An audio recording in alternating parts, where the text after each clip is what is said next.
early 1970s. The mayor of this city was a fellow named Vaughn Gardenier, and he approached the city council on the idea we ought to do something for beautification.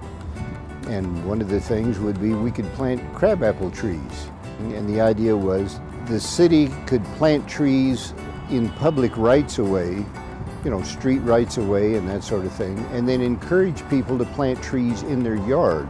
And so from that, for several years, the city planted trees every year. Many people planted them in their yards, and so some of the big trees that you see around town are 45, almost 50 years old.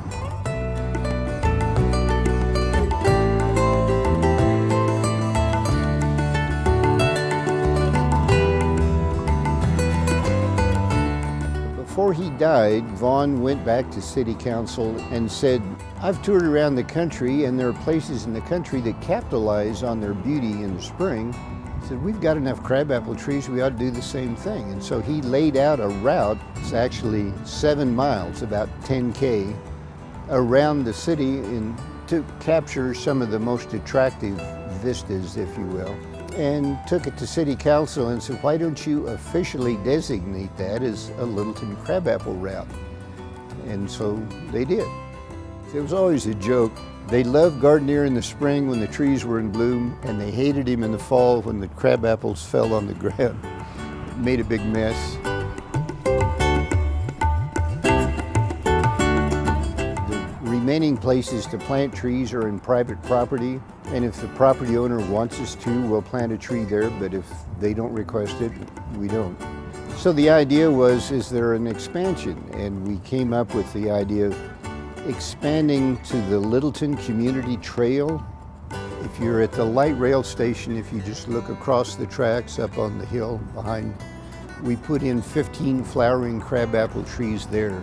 And I think it'll be a kind of a nice attraction. So when you get off the light rail train, you're not looking at that concrete wall, it's kind of stark. You'll actually see those. It'll be kind of a little beautification thing. The new crabapple trees that we're putting in now are a species that they bloom and they're as colorful as the other trees, but they don't create crabapples that fall off. Tiny little crabs that tend to stay on the tree.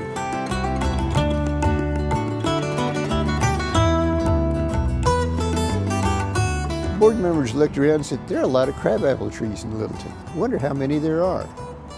And then from that we said, we ought to go out and count them, physically count them. The Boy Scouts volunteered, the Rotary Club volunteered. Literally, we went out with maps and located every flowering crabapple tree in Littleton with the idea that, we'd come with a big number and we could apply to Guinness. Turns out there are almost 7,000 crabapple trees in the city. And if there are like 42,000 people, you do the math, that's one crabapple tree for every 6 people. I mean, it's a lot of crabapple trees.